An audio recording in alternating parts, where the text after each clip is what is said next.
Sean Long, also known as RGT85, also known as your mom's secret lover. He's a misunderstood man. This mother teabagging me, you son of a— A complicated man. Oh yeah. A somewhat controversial man. You know, Christians, play Doom. Jesus will be happy with you. You might be wondering what makes Sean Long so controversial. Is it the ravishingly good looks? His charming personality? I'm not using a public school. I don't have a child in a public school. No. It's typically his opinion on video games. So let's take a trip down memory lane of Sean's reactions to some of the worst Nintendo Switch games of all time. But remember, he's definitely not a Nintendo YouTuber.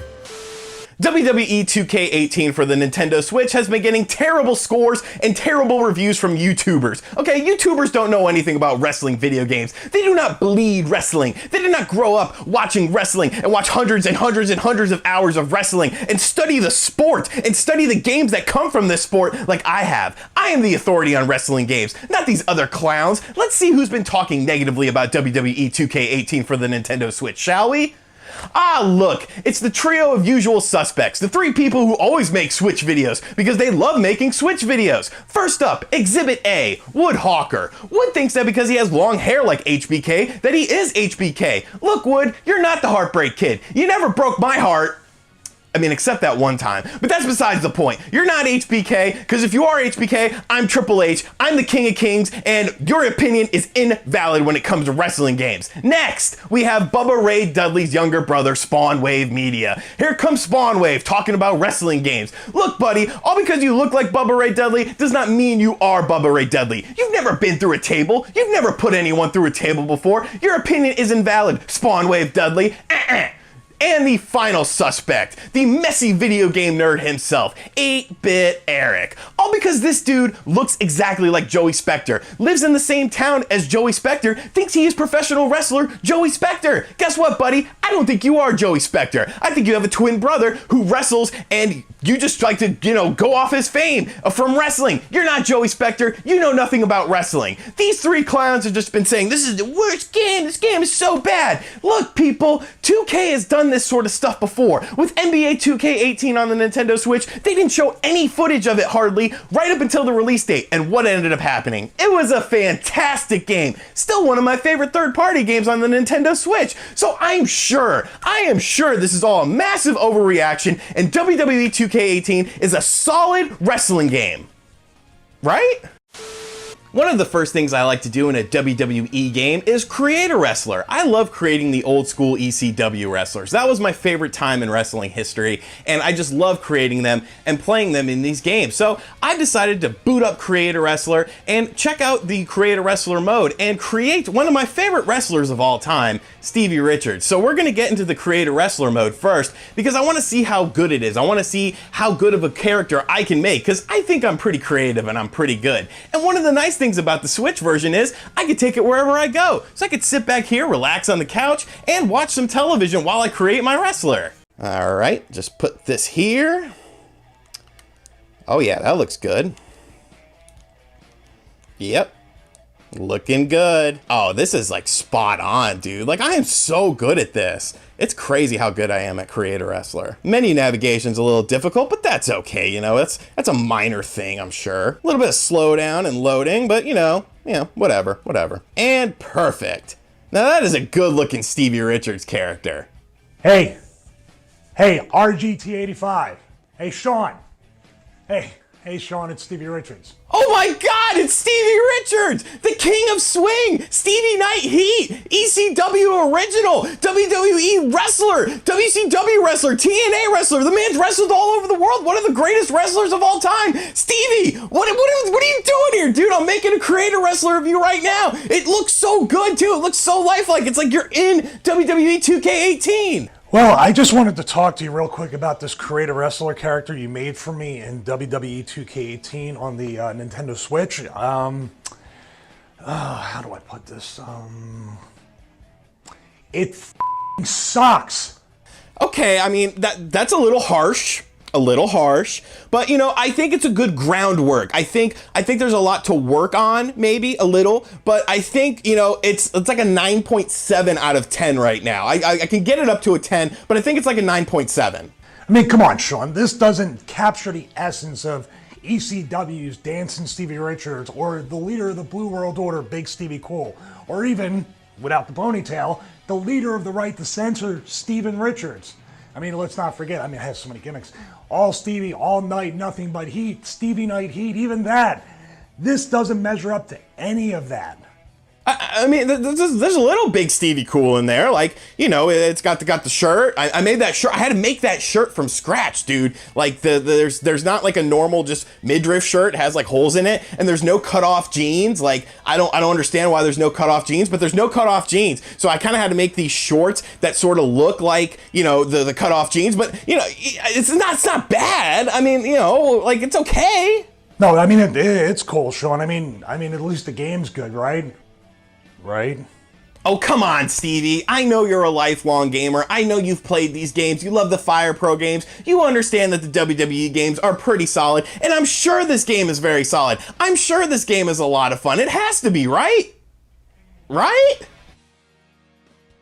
Oh my God, it's so bad! What is going on? So WWE 2K18 is a wrestling game, I think. Because the problem is, you can't really wrestle in this game. Let's just start out with some of the basic things, shall we? Loading times. These loading times are astronomical, and everything runs at a very slow pace. What do I mean runs at a slow pace? Well, let's take a look at one of the entrances. This is in real time, folks. This is not slowed down for dramatic effect. This is not, oh, you know, RGT's just playing around with us. No, these entrances are like 5 frames per second. I'm not a big person when it comes to, you know, resolution and frames per second. As long as it's steady, consistent, and smooth, that's all that matters to me. But this is like slow motion. It's like you smoked like 50 blunts and now you're trying to play this game. It's mind-blowing how slow this goes. How do you not notice that the entrances are abysmally slow? Once you get into the ring, you think, well, maybe everything chippers up and maybe everything gets better. No, it doesn't. It really, truly doesn't. You start playing the game and you realize, this is very slow. And this is when you're playing on one-on-one mode. One-on-one mode is almost passable. It is almost playable, but there's still instances of slowdown. There's still instances where the announcers will just disappear. The crowd will just disappear. There'll be no crowd noise. The announcers will be like, oh, the crowd's going wild. And it's like, it's like, what is that noise? What is going on? Is there a demon inside of my Nintendo Switch? I understand I have Doom on the Switch, but I don't think the demon has actually taken over. I don't think Finn Balor is inside of my Nintendo Switch because, good Lord, this game is just demonically possessed. I don't understand how you don't notice basic things like animations for the entrances not working properly. How you don't notice that the announcers and the crowd noise just disappear randomly. It'll be Michael Cole will be like, hey, what do you think of this match? And then there'll be silence because nobody's there to answer them because they've been abducted into outer space. The game is just so broken. It is broken beyond belief. It makes Matt Hardy look sane. That's how broken this game is. Once you go above and beyond the one-on-one aspect of the game, it becomes absolutely unplayable. Absolutely unplayable. There is so much slowdown plaguing this game. It's like playing at just like a crawling rate. It's like NES games just done worse. And like, I've never seen frame rates this bad. And you know, you say to yourself, this is, you know, a WWE game. This is a wrestling game. It's based on fluidity. It's based on animations and stuff. But when you can't even control your character, you can't even dictate basic things in the match, it becomes virtually unplayable. I tried to play a game online and it was literally 5 seconds of input lag in a one-on-one match. I can't imagine doing more than one-on-one because this game cannot seem to handle anything beyond a one-on-one match at a decent, respectable rate. And I'm not even saying it's good one-on-one. I'm saying it's average. It's somewhat playable. That's like the crown pinnacle, the crown jewel of this game. It's somewhat playable. You sit there when you start a match and you hope, you pray that this match will be somewhat playable. But if you play anything above one-on-one, you can kiss that goodbye because it's not going to happen. Because once you get 6 people in the ring, I did a 6-man Hell in a Cell and it was so unplayable. I couldn't control anything. There was so much slowdown, so much lag. What other problems are there? Do a Royal Rumble match. Every time that somebody comes out, there's like a 3-second pause in the middle of the action so that it can load up their entrance music. You can't even hear it really. You can't even see their entrance. Why is it loading up? Do a backstage brawl. Look at this beautiful backstage brawl footage when the screen splits and there's two characters on the other side. That is literally 2 frames per second. You can count the frames with the naked eye in this. This is insanity. This is insanity. How do you release a game to the public and say, hey, here's your wrestling game. Sorry that it's been delayed. Oh, by the way, it's completely broken. We'll take your $60. I spent $60 on this game. I had to buy it digitally because I wanted to review it for you sadistic people. I wanted to show you guys what this game was about because you know what? I'm a wrestling fan. I like wrestling games. I played tons of wrestling games. I probably played just about every North American wrestling game ever released. The DS versions run better than this. Yes, they released SmackDown vs. Raw on the DS, and you know what? Although it had stupid touchscreen controls, it ran better than this. You want to play a portable wrestling game? Pick up a PSP and play one of the SmackDown vs. Raw games. They are a million times better than this. They're smooth frame rate. Everything works. Nothing disappears randomly. Nothing just fails on you randomly. And I know a lot of you people are sitting there saying, well, our GTA Z5, is it worse than Troll and I? Because you said that was the worst Nintendo Switch game. And you know what? I'm gonna say yes, for one primary reason. Troll and I was a small game by a small development studio that released at $30. Sure, the game crashed a lot. I'll say that it's a terrible game. But you know what? When it was actually running, you could somewhat play it. There wasn't this insane controller lag. There wasn't this insane slowdown and frame rate issues. It has issues. It is a terrible game. Do not get me wrong. But it was a small studio game released at $30. This is a AAA release for the Nintendo Switch. A full third-party AAA release for the Nintendo Switch from 2K Studios. And you know what? 2K Studios knows how to make a good game because they gave us NBA 2K18, which is a phenomenal game. What happened here? How did you butcher this so bad? And the company that ported it is saying that, oh, we're going to do patches for the game.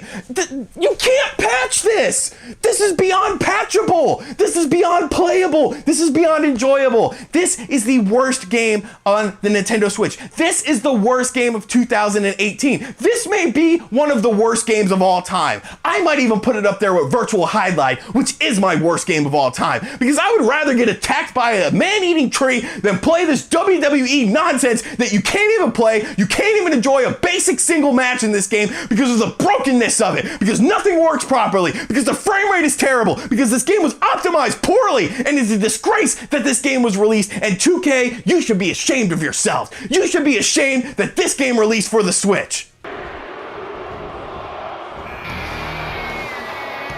In closing, I realize some mistakes were made. I'd like to apologize to the following 3 people. Woodhawker from Beat 'em Ups, I think your hair is glorious, and you're a great friend. Spawnwave Media, you don't look like Bubba Ray Dudley. You're a very handsome young man. And of course, 8-Bit Eric, you are Joey Spector. I was just trolling you. But yeah, seriously, folks, this game is terrible. I can't believe how bad it was. I thought there was definitely some exaggerations, but after playing it for, a few hours, I realized that this is just beyond repair. It's a shame because I was really looking forward to this game. It looks like I'm gonna have to stick with PSP wrestling games for now.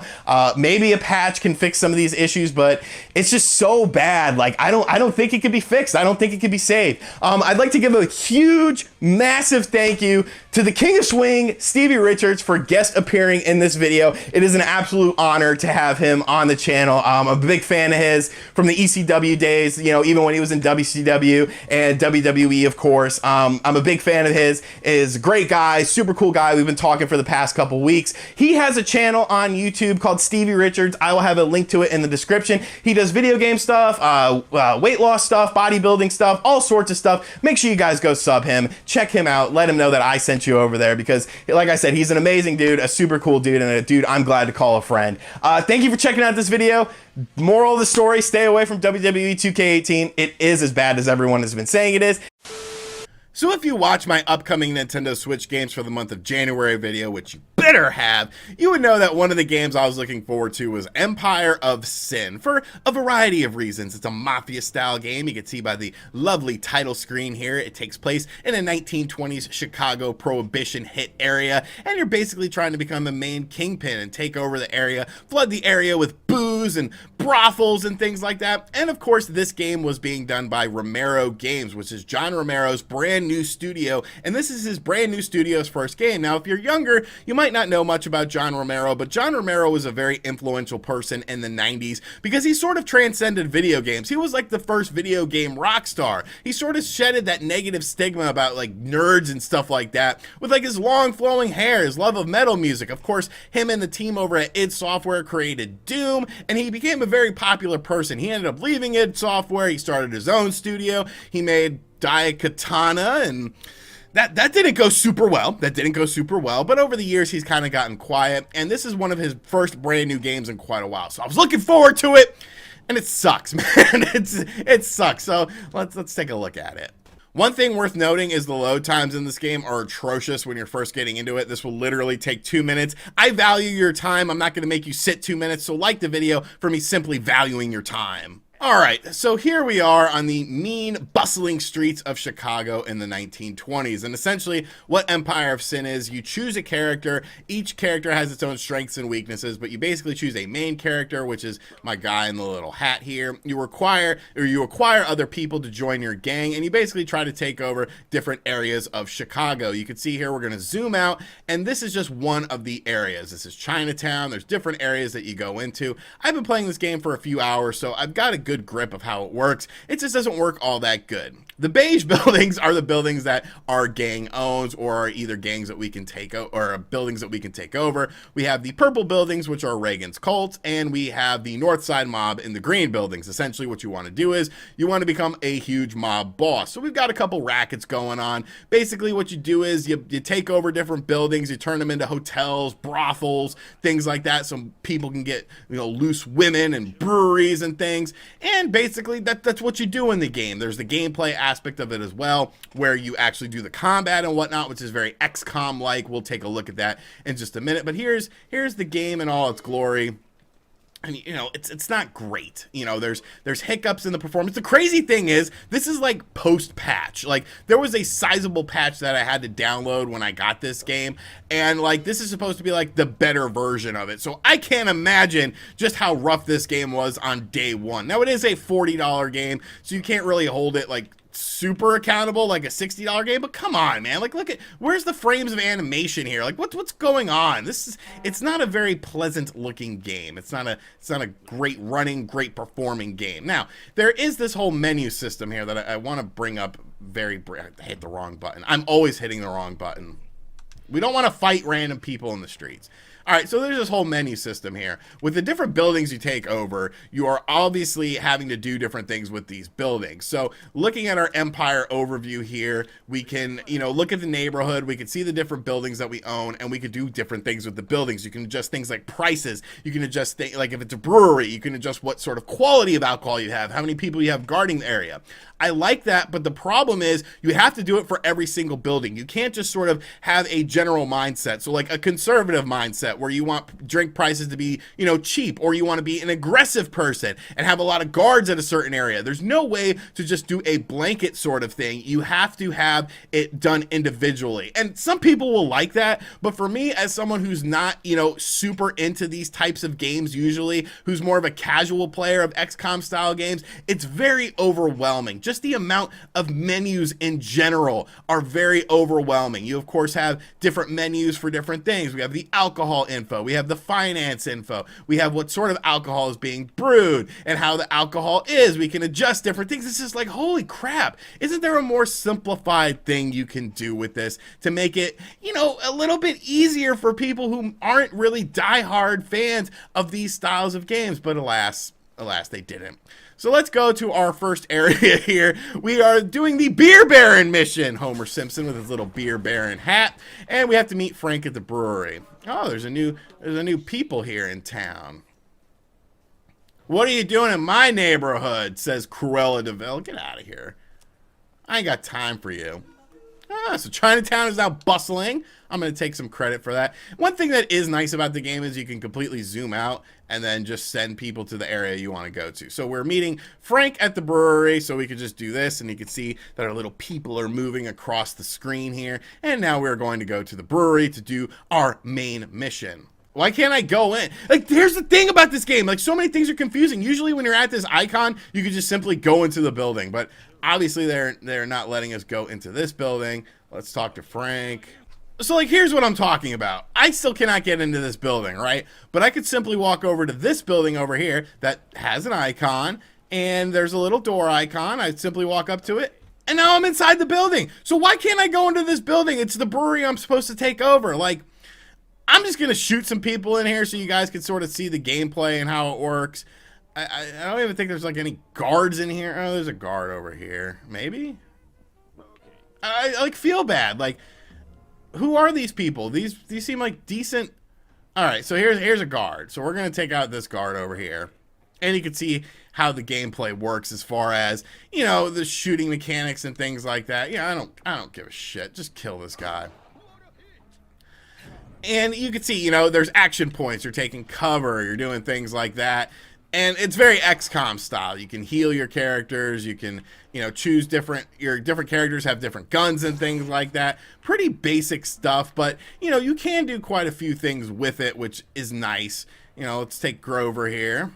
Grover's undercover. Maria's moving around here. Like, it's an okay system, I think. It's an okay, underneath everything is an okay game. But the problem is, we don't want an okay game. And the fact that there's so many problems with the game, just from a technical standpoint, and it's so overwhelming, it's just like, what happened here? Like, I don't even know if, like, we just got too ambitious, or we didn't know what exactly we wanted to do with the game, but it's just, it's not fun. It's not fun. It's cumbersome. Everything about the game is extremely cumbersome. It is cumbersome to simply go into an area. It is cumbersome to set up your different characters. It is cumbersome to simply play the game, and, like, that's a problem. You could do all the patches in the world to sort of fix up the graphical issues and whatnot, but at the end of the day, the core game itself is still just, it's not good. There's not a clear division. There's not a clear direction of what they want to do with this game, and because of it,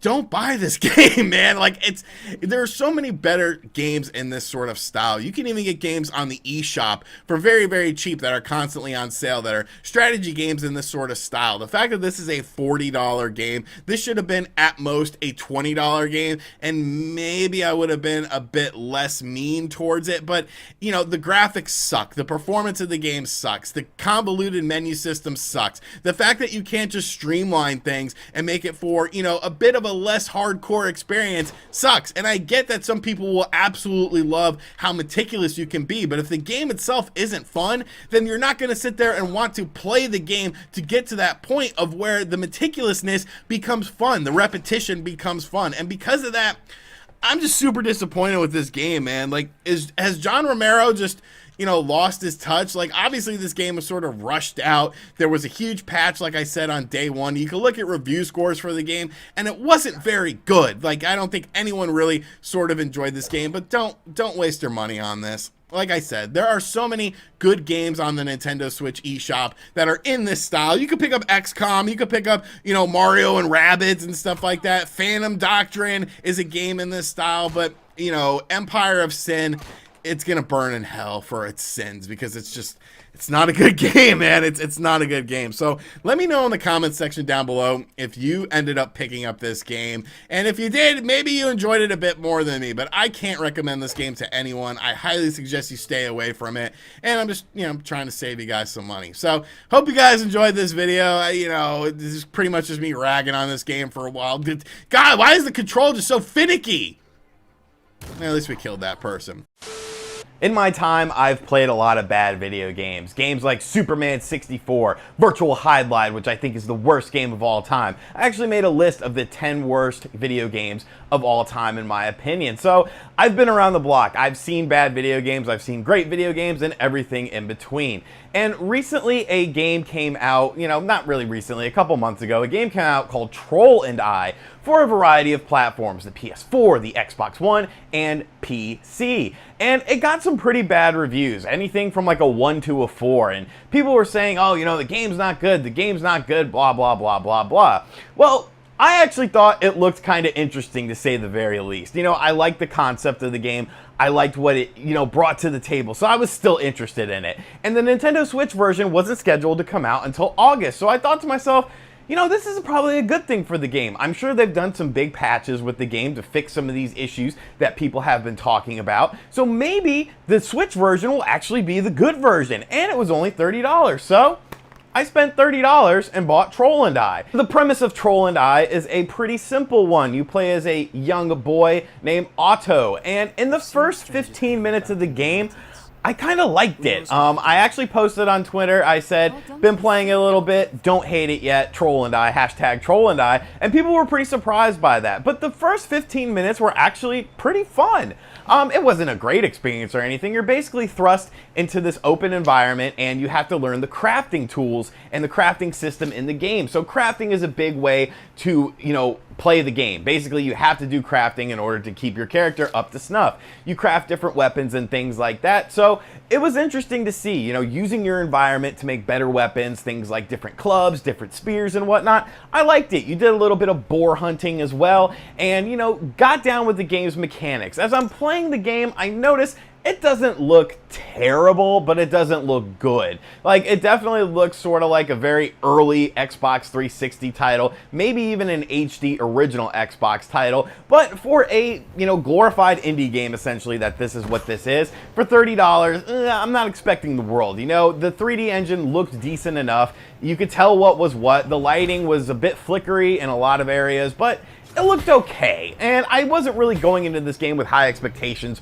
for the graphics. I just wanted it to play fun, and I thought that the whole mechanic with the troll would add to that. So after you play the game for about 15 minutes, you encounter the troll, and you two become good friends. And it really sort of opens up the gameplay, because now you have control of two different characters. Control troll.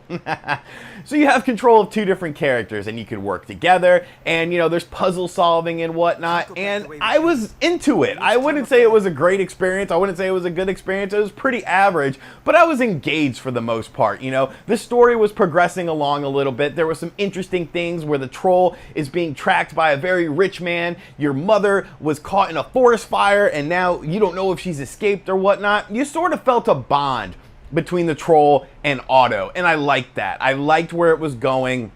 I thought it was pretty clever. So the big first puzzle in the game, you basically use an airplane wing so that Otto can go into different places. He can walk across the airplane wing if the gap is too big, and it was working okay. Like, I didn't hate it, and it was a little bit slow at times. You know, there were some dips in the frame rate or whatever, but it was okay. And then I don't really know what happened. So, truth be told, when I first started playing the game and I put the cartridge in, the Switch didn't read the cartridge, and I was really confused by that. I had my system in portable mode, and I put it in dock mode, and then when I put it in dock mode, I put in the cartridge and it couldn't read it.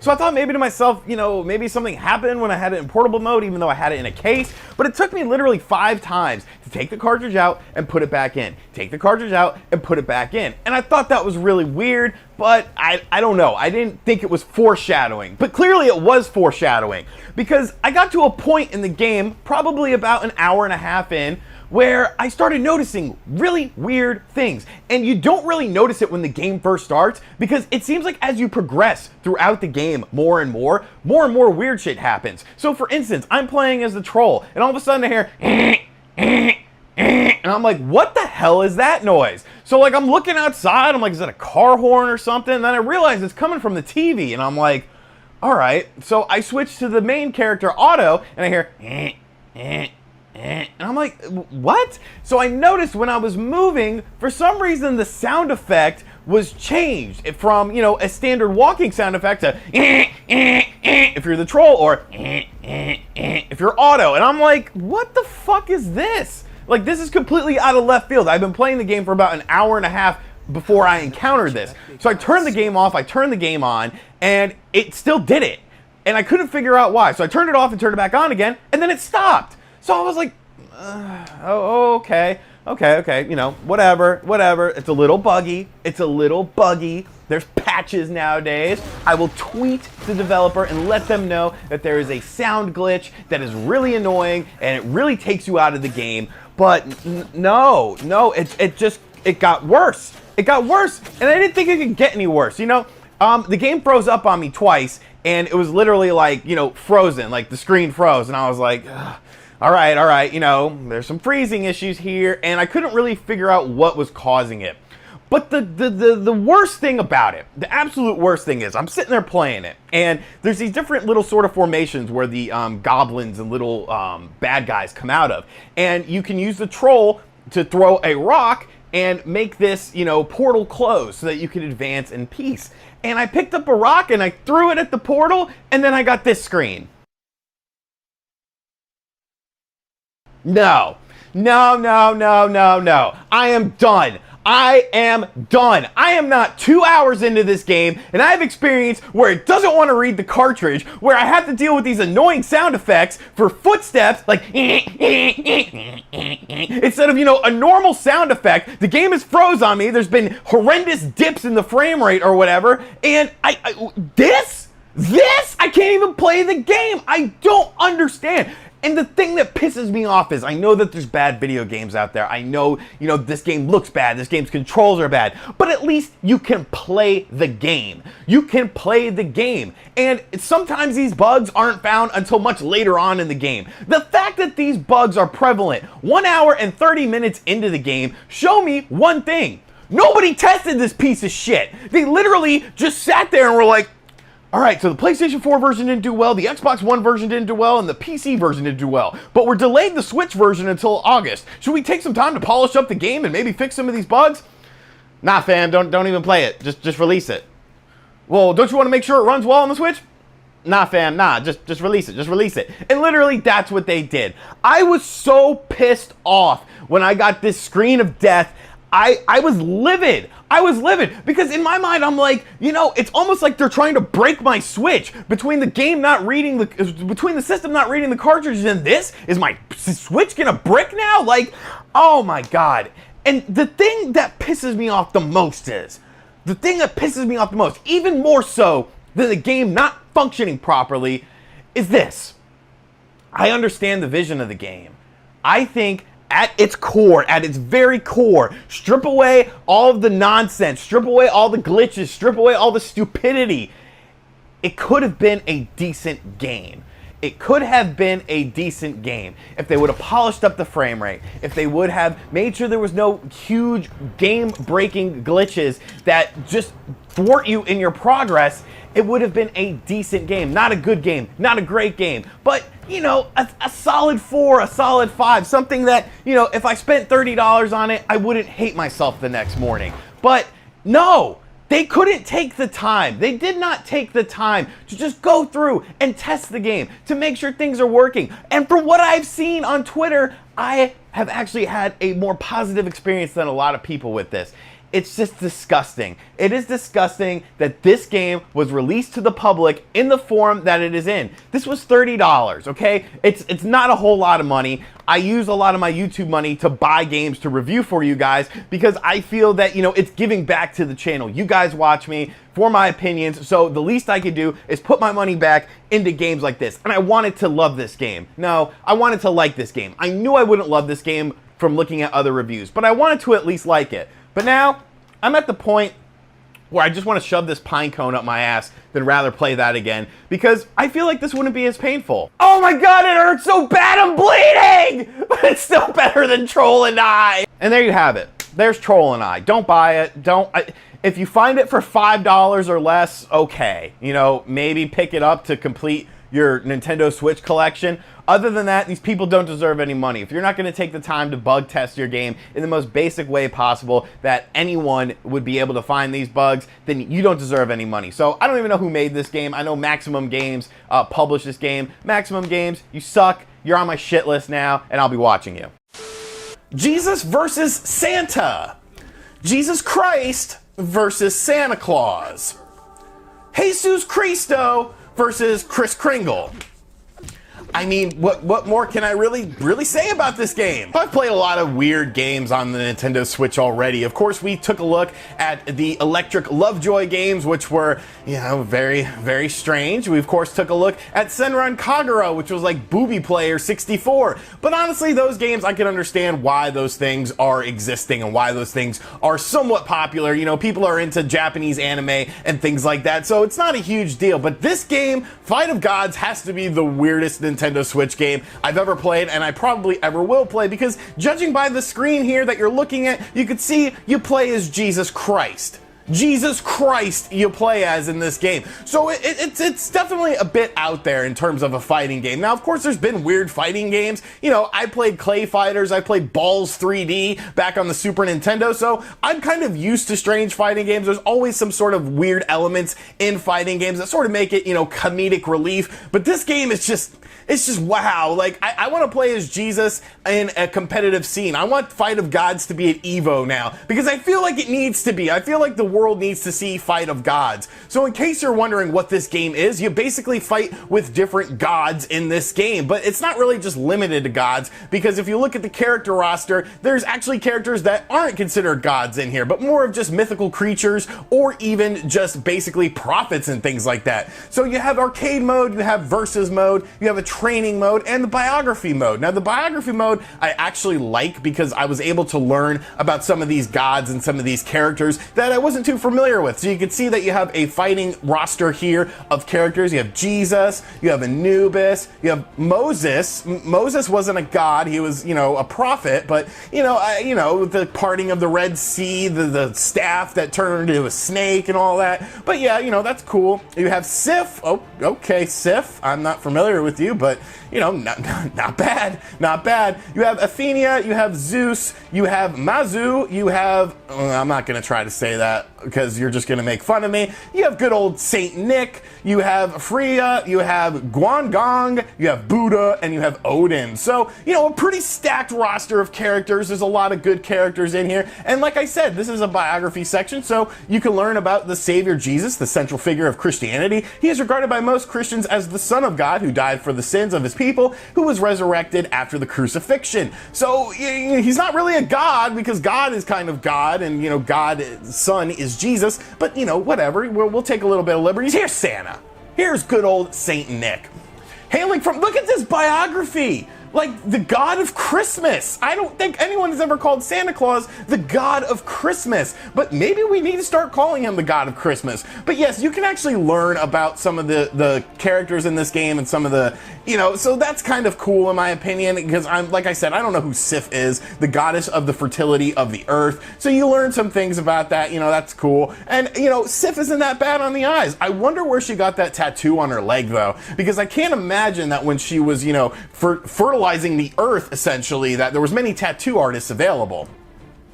But moving on, you have the options, you have credits, you have arcade mode, and versus. So we're just gonna hop into versus mode here.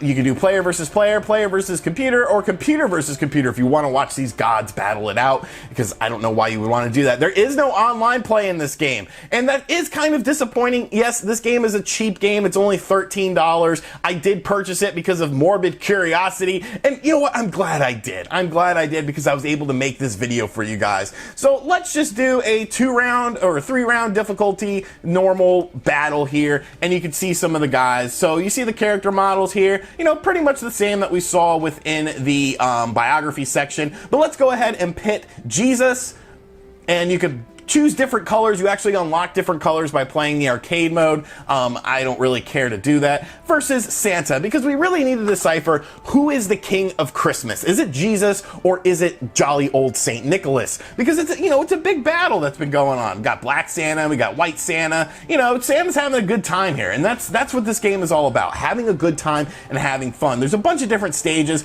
all of course based on whatever god you choose. You could choose a bunch of different stages: Olympus, Valley of Asgard, Garden of Eden, you know, there's a bunch of different stuff. The Red Sea one is kind of cool because it's like parted. Egyptian tombs, Eastern Dock, Mysterious North. We're gonna fight on Santa's turf. We're gonna fight on Santa's turf in this game because I feel like if I'm able to defeat him on his own home turf, then we are in business. I will say the loading times are kind of a bit long for, you know, the style of game. It's not a huge deal or anything, but I did kind of want to mention that. I don't know, like this, I don't feel like this should take all that long. You know, obviously this isn't the best looking game on the Switch. This isn't the best looking fighter ever or anything like that. This game actually released on Steam, I believe, you know, a couple of years ago, and it's just one of those games that I feel like could potentially be a sort of cult classic game because of this. Let's watch this together. Jesus hops off the cross to start the battle. Like, it's just so damn funny. So you can see by playing the game that, you know, the animation's a little bit stiff. It's a basic fighting game. You have, you know, some basic combos you can do. When you pull up the move list, you can see the different move lists. We have the Holy Hammer, the Holy Light, the Justice Punch of Judgment, and, you know, there's a bunch of different moves you can do. Most of the moves are pretty easy to pull off. I will say that that is a good thing about the game. You have a Divine Power, which is the green meter that fills up on the bottom of the screen, and you simply just press the L trigger on your Nintendo Switch controller, and then you can pull off that Divine Power. And then you have the super move, which is indicative of the yellow bar on your screen that fills up, and then you're able to do that super move. So let's get back into the game here. I will say the fights take kind of a long time, but it's just, look at that. What's that? Why is Santa taking a picture with Jesus at the North Pole in a fighting game? Like, put this in Evo. You know, this needs to be a front page game. You know, screw Smash Brothers. Like, look, he's going down the chimney. Screw Smash Brothers, screw Street Fighter. You know, nobody cares about those games anymore. It's literally all about this. Oh, here we go. I got my special move, the Resurrection. I didn't hit him with it, but, you know, you can see what goes on there. You have, he basically just ascends to the sky with you. I will say the fights take a long time. Like, I was actually trying there pretty damn hard to defeat Santa Claus, and I was not able to, but I did beat him in terms of a timeout, so that's kind of good. But, you know, it's a simplistic fighter. If you've ever played a game like Street Fighter, you're able to sort of pull off the moves. Look at that 5-hit combo. Like, I can't say I'm the best Jesus player in the world, but I'm gonna say I'm probably like top 10. Like, if we went to a fighting tournament and Fight of Gods was busted out on the Nintendo Switch, like, I feel like I would be top 10. Oh God. Oh, the reindeer. He got me with the reindeer, folks. You know, just, oh, good. Take a picture. I do like Jesus's green bar, the divine move, because watch. Oh wait, my bar isn't full yet, but I will regain life. Why is he not doing it? Oh God. Nope. You ain't coming down my chimney, Kringle. Look at that. Bam. Bam. That's what I'm talking about. So Jesus obviously is the winner of the Christmas Day celebration. Many people have wondered for many years, who is the king of Christmas Day? I'm gonna have to give the nod to Jesus. You know, he gave the work to Santa Claus. Santa Claus didn't really stand a chance, but you could see, like, this is just a really weird game. Like, it's the weirdest game I've ever played. And it's like, how did they even come up with this? Like, what sort of drugs were you doing where you were like, yeah, you know, we need to make a fighting game and we need to put, like, Jesus in it and Santa and Moses and all these people? Like, this game is just on another level, but it's almost so bad that it's good. Like I said, I bought this game for $13. I didn't get a review copy or anything like that, but I don't regret buying the game, like, at all. Like, I do have fun with it. It makes me laugh. It makes me smile, like, every time I play the game, just because it's so bizarre. It's so different, and it's so out there in terms of, you know, what other fighting games are about. Like, look at the Red Sea level here. Like, it's parted and stuff like how do you even think of that? Like, just so crazy, but very creative. You have to give them credit. You know, the graphics aren't great. The fighting is kind of stiff. The sound is, you know, okay. The final boss of the game is literally called Boss. And it's like, you know, you didn't put much time and effort into thinking about this, but it's you know, it's, for what it is, it's not a bad fighting game. And I would love to see it at Evo, just for reactions, just for people to be like, what is this game? Why is this game an actual game? Because, I think it would surprise. Oh, here we go. Anubis. Oh, man, I missed it. Moses is going to give me the business here, I feel like. Oh, he's got some divine intervention going on here. No, Moses. We got to take down Moses. Could you imagine, like, going to the Red Sea and you see Moses fighting Anubis? Yeah, we gave him the business. But I just wanted to show you guys. This game because Fight of Gods, not a lot of people are talking about it, I feel like. I've seen it get some sort of, poor reviews and stuff like that, but inherently, it's just such a funny game. It's a game kind of like Clay Fighters or Balls 3D, where it's not a good fighting game. It's not a fighting game that many people will remember, but it could potentially be like a cult classic. So this is Fight of Gods, the weirdest Nintendo Switch game that I've ever bought, and I really don't think that any other game will come along and sort of supersede this game in terms of weirdness.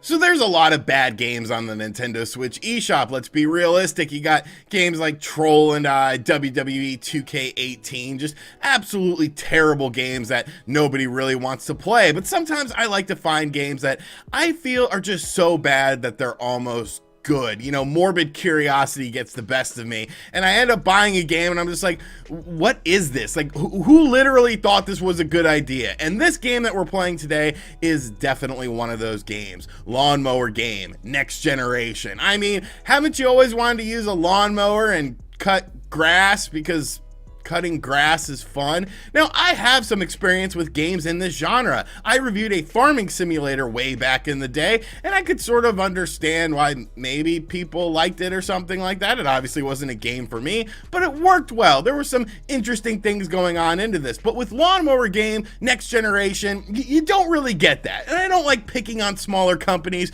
but this I almost feel is like a so bad that it's good game, and I feel like, I don't know, this video might propel it onto the top 20 on the Nintendo Switch eShop, which would just mean that you're a sadist like me. So, kicking things off here, we could see excellent presentation. We have Lawnmower Game, Next Generation right there at the top, and then we have this extreme, like, this is like 144p visuals right here in the bottom corner. And right now we're going to stop the background music, because there is no background music when you're at this menu. There's actually no sort of sound effects or anything like that. As you can see, I have been playing this game somewhat, but I want you guys to fully experience this game. So we're going to start a new game. So let's go to new game here.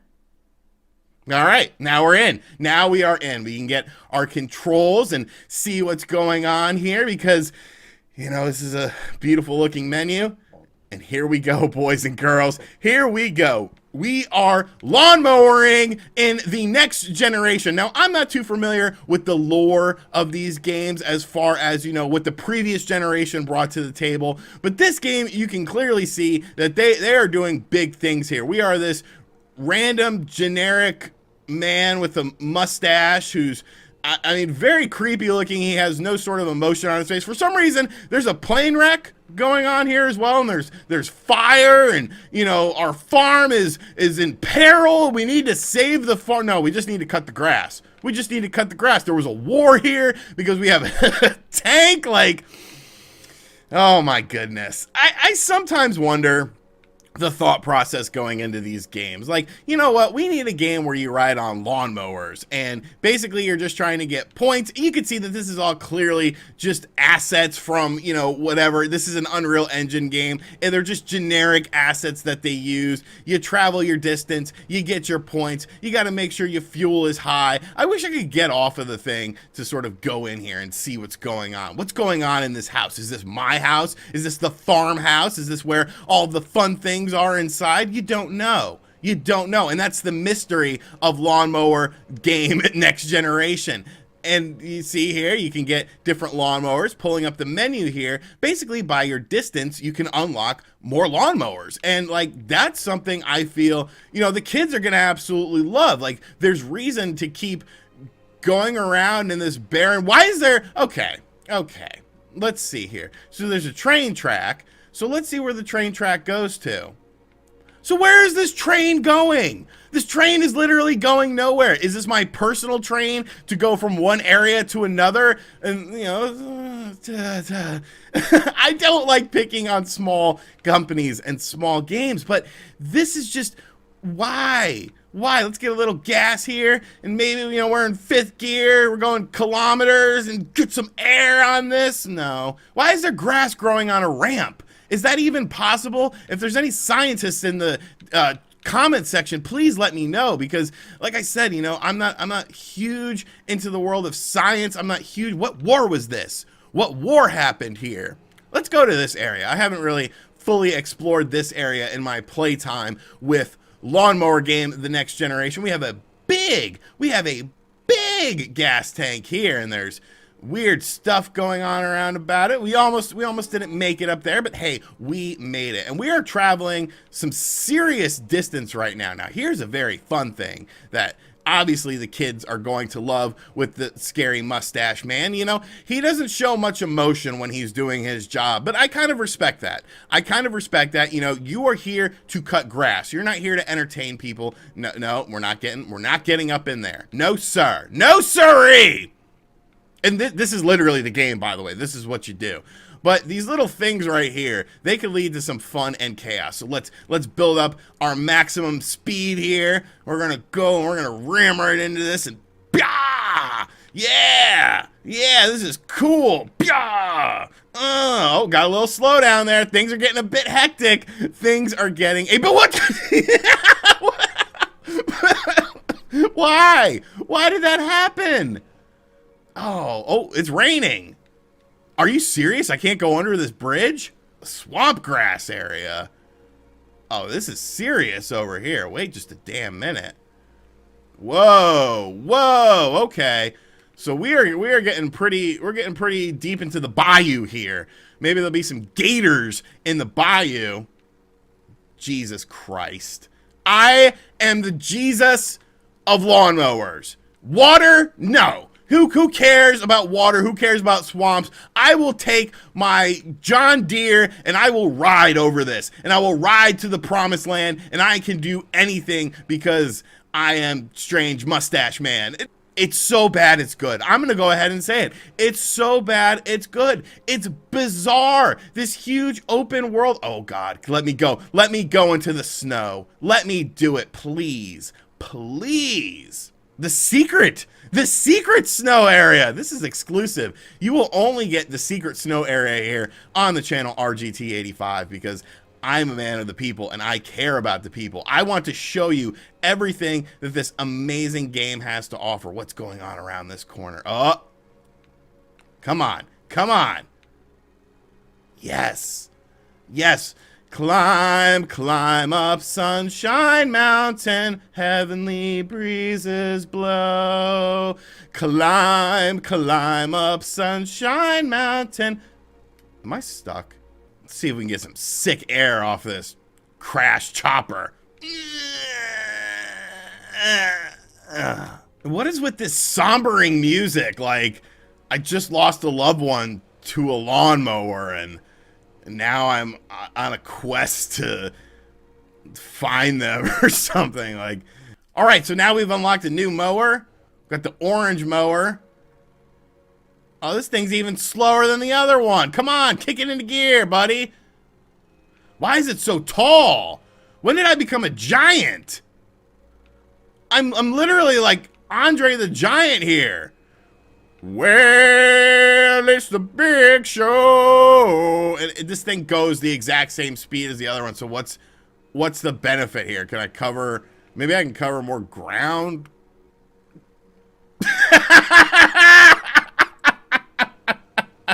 Why is there a graveyard here? From the war.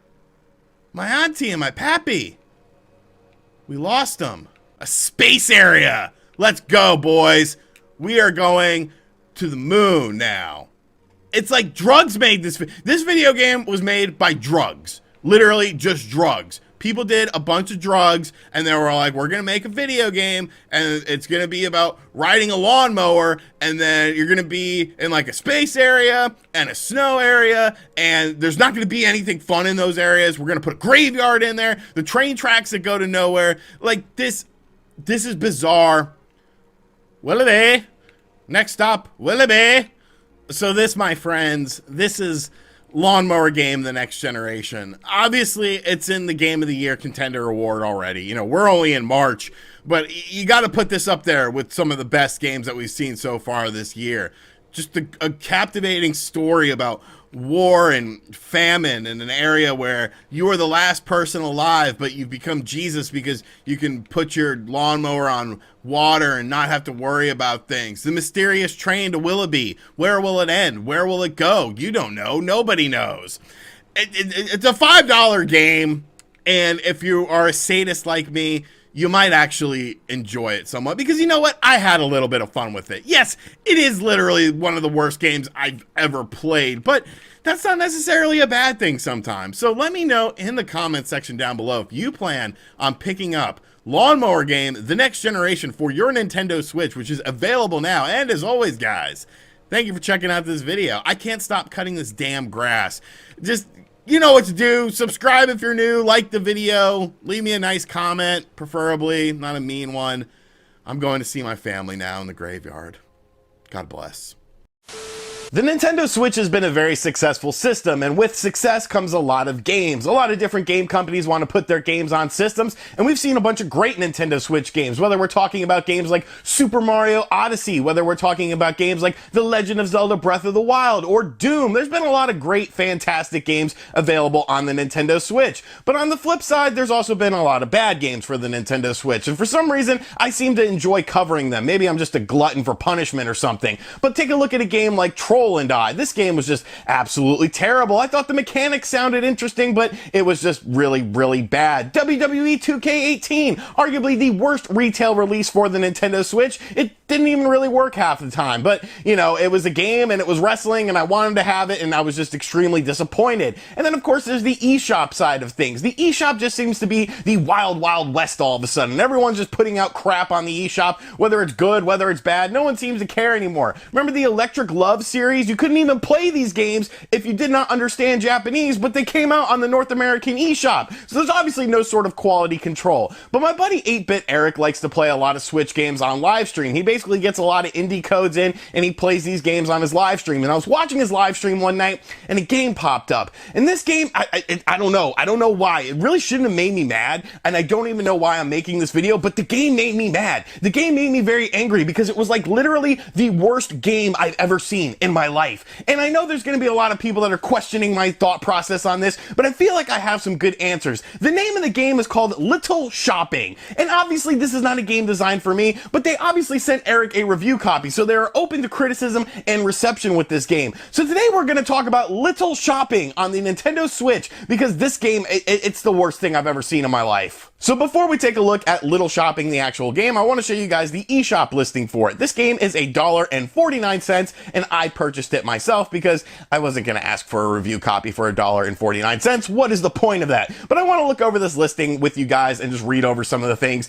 and talk about what I feel about them. So looking at the listing, play and learn how to count. Simple game for toddlers and preschoolers. Now I know what you're saying to yourself, RGT85, why are you reviewing a game and talking about a game that's designed for toddlers and preschoolers that are playing a Nintendo Switch? But I want to ask you guys something. Now I obviously am not a parent. I do not have any children that I know of. There was that one time, but she swore it wasn't mine. She swore that she was with another guy at the same time. So, I mean, I wasn't going to argue that, but obviously I have no children of my own. But if you have a child, are you allowing your preschooler and your toddler to play your Nintendo Switch, your $300 Nintendo Switch device? Let's be honest. Nintendo makes high quality products, but the Nintendo Switch is kind of a delicate system. You know, it has this glass screen on it. Like if I dropped it as it is, I wouldn't feel very comfortable about dropping it. Are you allowing toddlers and preschoolers to play on this device? And then even going deeper into this, I'm thinking about when I was in preschool. I was in preschool ages 3 to 4 like most children were. What was I playing when I was this age? Was I playing games like Little Shopping? No, I was playing Super Mario Brothers, because things like this did not exist. Super Mario Brothers was the game that a lot of us played as small children. And scrolling down, it starts to repeat itself. It says, for beautiful shops, it is a great opportunity to learn numbers, features, great way to play a virtual store, play and practice counting, simple controls, tap and drag items, fill your virtual shopping cart, put your products on a desk and pay with virtual coins. No risk, no ads. So obviously this was probably a mobile game, which is what I feel like this was inherently designed for. Obviously, if there's touch and dragging, you can play with the touch screen on it in order to purchase these items and use your virtual coins, but it just seems very silly to me that this mobile game has been ported over to the Nintendo Switch. Now, of course, we actually have to play the game, and that's where things just get really, really fun. All right, so let's jump into the world of little shopping here. You can see we have a absolutely hideous icon that doesn't really tell us anything about the name of the game or anything. Just has a very, very scary looking lady. But, you know, I'm sure the budget for this game wasn't very high. But, you know, okay, so we're already thrown into the game. There's no sort of title screen, no sort of information, and we are now playing Little Shopping exclusively, I'm assuming, for the Nintendo Switch when it comes to consoles. We see that we have 4 shops that we can choose from. We have the 24-hour Apple Store. We have a toy store that we do not know the hours of, so it's going to be, you know, a little bit hectic going in there and shopping for toys. We have a clothes store as well. And we have a pet shop. Now, I find it interesting that a toddler is going around purchasing pets, clothes, toys, and apples from the Apple Store without any sort of parental supervision. You know, obviously this child just has money of their own and they're walking down this street. I mean, it is a nice street. They have street lights, but I'm not seeing many people out there, so I don't know. It is kind of sketchy. Now, what's interesting is you can sort of see off to the side here that there's something going on. There's some sort of construction going on. Now, you can't actually move there, but you can sort of move the camera around with the other analog stick, and you can see that something is coming soon. What is this? A 5th store? So this really leads me to believe that yes, this is indeed a mobile game, and you probably have to purchase other stores because the game clearly said that there were only 4 stores available, and we've already seen the 4 stores. So what is this mystery 5th store? Is it an S&M store? Because obviously we're just letting this child go out there and purchase things on their own, and you know, who knows what's going to be built there? We really don't know. And so you know, it's a little sketchy to let your kid walk around this street and purchase these items. But let's go into a store and do a little shopping. All right, and here we go. So you can see in the bottom corner we have a shopping list, and we need to get these different items and then purchase them. So our child is buying some flour. So we go down to the flour, we hold down A, and then you insert it into your cart. We have some carrots, so let's put the carrots in there. And then we have, I'm guessing this is a pepper. So flour, carrots, and pepper, I can't really think of anything that would, you know, make a interesting meal out of that. But then again, I'm not really a chef. And we have our 3 items. So there we go. We have purchased our items, and the little weird Christmas guy comes back along. And here's the lovely lady that's available on the icon of the game that will be taking our order. Now, what I find interesting about this is it's pretty much self-checkout because you have to hold A and scan your items across. So why is this lady even here if it's just self-checkout? You're that lazy you can't even reach across and grab my items and properly check me out of this store? You know, it doesn't set a good precedent. So you can see we have some coins here. We have a 1 coin. We have, I'm guessing this is a 2 coin. Let's be honest, it really looks like a Z more so than a 2, and then a 5 coin. So here's a 5 coin for you and a 2 coin. We did it. We did it, boys and girls. We have gone shopping at the Apple Store. Now the weird Christmas guy is back once again. What is his deal? I don't understand him. And yeah, that's what you do in this game. And I use the term game very loosely because this is not a game. Like, now we're shopping for toys. We got a weird horse thing, a ghetto ass Raggedy Ann doll that at 5 coins is way too much. It's obviously a knockoff thing. And then a blue elephant. Let's put all this in here. Is it going to be the same lady that's at the other store? No, she lost her glasses and now her hair is blue. But she's still lazy, just like the other lady, because she is not scanning the items. We have to do it for her. So what happens if we give her too many coins? That's kind of interesting. No. What do you mean no? You're not giving me change back? It has to be exact coins? Like, oh, shouldn't you teach kids about change and exchanging rates and things like that? Like, this is the whole game. And this is a game that's available on the Nintendo Switch. And it blows my mind because I don't see any kid wanting to play this game. I don't see this being a good learning experience for a child. Granted, I'm not a parent, I'm not a teacher, but I feel like the parents and potentially teachers in the comment section will somewhat agree with me. Why am I buying a do-rag? What is this ghetto? This kid is out here buying a do-rag and a skirt and like, what? Why is this lady wearing glasses? Oh my God, this is the worst thing ever. So we got socks, we got a skirt, and we got a do-rag. 12, that's not bad, man. That's not bad. I once wore a do-rag back in high school. You know, I didn't wear it very often, but this is little shopping. And you know, it's obviously not a game design for me, but I want to end this video with a question for you guys. So I'm done playing this game. Let's get to my question, very rhetorical question that I want to ask you guys about Little Shopping. But my real question with Little Shopping is beyond the fact that it is a game for preschoolers and toddlers, and I honestly feel like there's not a lot of preschoolers and toddlers playing this game, beyond the fact that it's obviously not a game designed for me, beyond the fact that it is a game designed for mobile devices, there's one question that I want to ask you guys when it comes to Little Shopping on the Nintendo Switch eShop. Would you ever see this game available on the PS4? Would you ever see this game available on the Xbox One? No, of course you wouldn't. Now, that's not to say that small children do not play the PS4 and the Xbox One, because I'm sure they do. You know, when my little cousins come over to my house, they're very young and they like to play around on those systems too, aside from the Nintendo Switch. But really, you wouldn't see these games on the PS4. You wouldn't see these games on the Xbox One because they're not quality games. They're not games that are going to sell on these systems. So why is it that the Nintendo systems always seem to get these sort of weird, crappy games that have no business being on there, that are clearly mobile games that are designed for a quick pick up and play experience? Is it because the system is a handheld device? I don't think that's necessarily right, because I don't see a lot of parents allowing their children to play this game or the system in handheld mode unless they are at an age where it doesn't really matter, where they wouldn't be using a game like this. So I don't know why we allow these games to come onto the Nintendo Switch. Yeah, the system is for everyone. I get that, but there are games for everyone. There doesn't have to be games tailor-suited to a toddler who's probably never going to pick up a Nintendo Switch and play it in the first place, and by the time they get to the age where they are going to play a Nintendo Switch, they're going to be old enough to not play a game like this. So I don't know. This, for some reason, this game just completely rubbed me the wrong way. And there's going to be a lot of people that disagree with me. Maybe people with parents are like, you don't know what you're talking about. I let my toddler play my Switch all the time. He's only broken it 3 times. So let me know in the comment section down below. Is there a market for Little Shopping? Is there a big contingency of people that need games like this on the Nintendo Switch? Or is it just these companies trying to get a quick buck by using Nintendo systems, and that's why they don't go to systems like the PS4 and the Xbox One, because they know that nobody cares about games like this?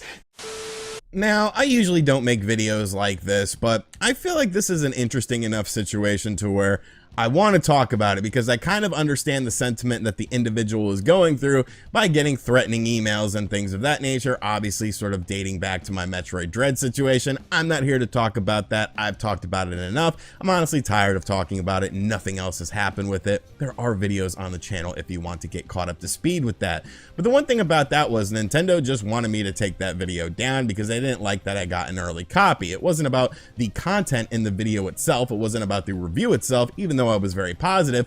But what if a company came along and you purchased their game and you'd made a video on their game and they didn't like that video to the point of where they threatened to sue you over this? And that's what's happening right now with a Nintendo Switch developer and one of my buddies named John Riggs. Now, I have known Riggs for 4 or 5 years now. I've known him for quite a while. Very good dude. He does all sorts of gaming stuff over on his channel. But recently, he covered a game called Popeye on the Nintendo Switch. Now, you might remember when Popeye was first unveiled, I actually made a little video talking about it in one of my news videos, and I was like, this looks like ass. You know, it doesn't look good at all. It looks like something done in Microsoft Paint.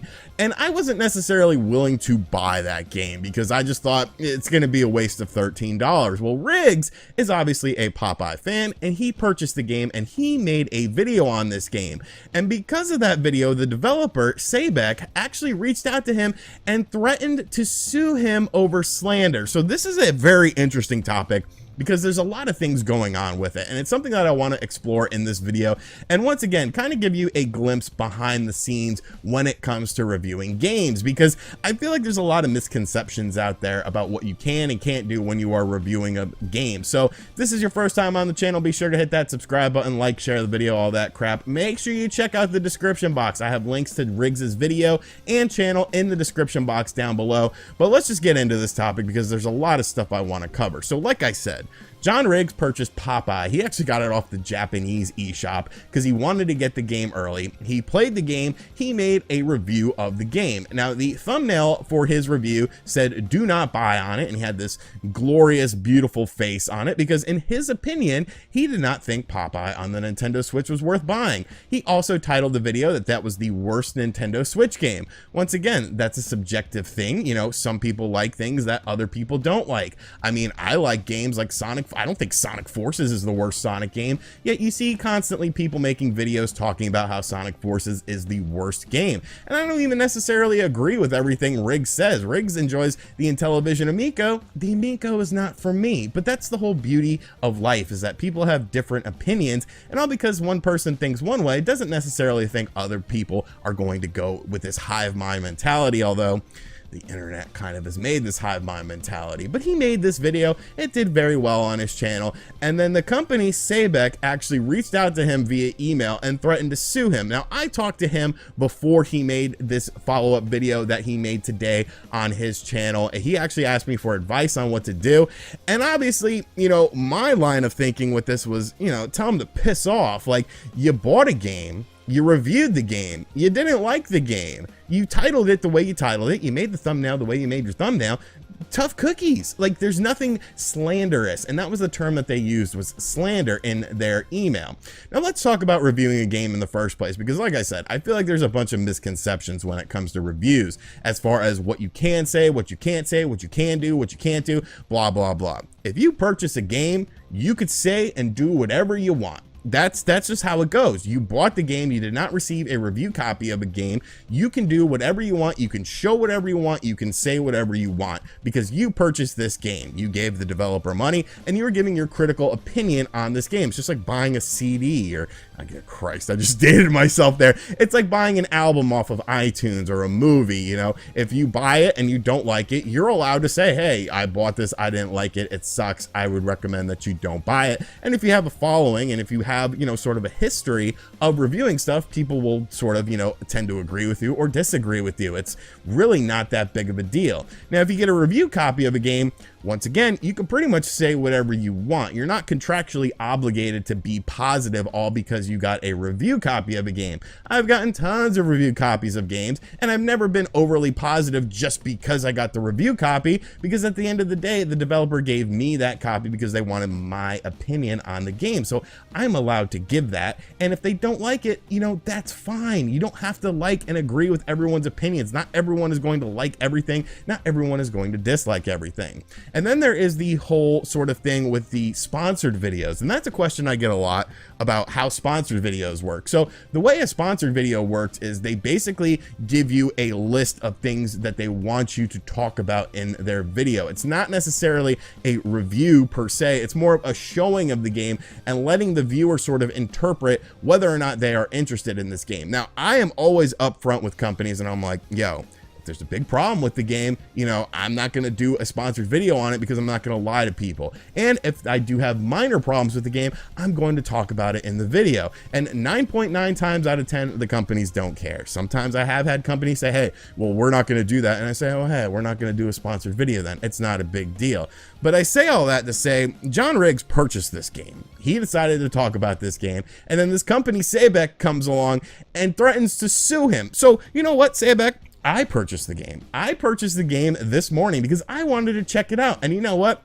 The game sucks ass. Like, it's not a good game. It is $13 on the Nintendo Switch eShop, and it is devoid of any sort of real reasoning within it. You have Brutus, as he's called in the game, even though he's known as Bluto in every Popeye thing ever, basically following you around, trying to stop you from getting Olive Oil's hearts, and then you switch it up with letters and things of that nature. Brutus, or Bluto, as he should be known, I don't understand the Brutus name, basically like transforms and like follows you around the map. He's not scary or anything like that, but he'll be behind you and then he'll be in front of you all of a sudden. The graphics are not good. There's no sort of emotion in this game. It's obviously just a quick job with the Popeye license. And that is something I want to mention, is the Popeye license, because there's a million bad games on the Nintendo Switch eShop. A lot of games that are just created by a company with no big branding behind it. But when you get a big brand behind your thing, that sort of puts you on a bit of a higher pedestal. especially Popeye, because you got to remember,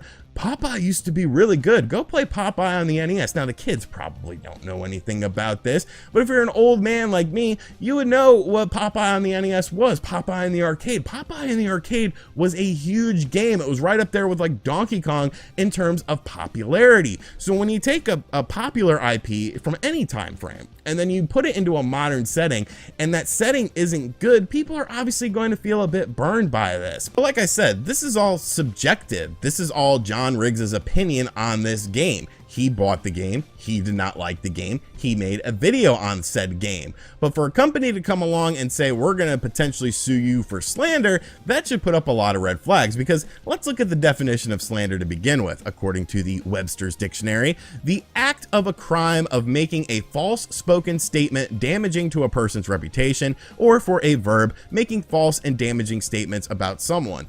Is it really false if he feels that this game is a game you shouldn't buy? Is it really false if he feels that this is the worst game on the Nintendo Switch that he has played? No, it's subjective. It's his opinion on it. Now, I do understand that anyone can sue for anything in this day and age, but that doesn't mean it's a good thing, because essentially what you're doing is you're bringing a lot of negative publicity to yourself, because obviously people are going to talk about this.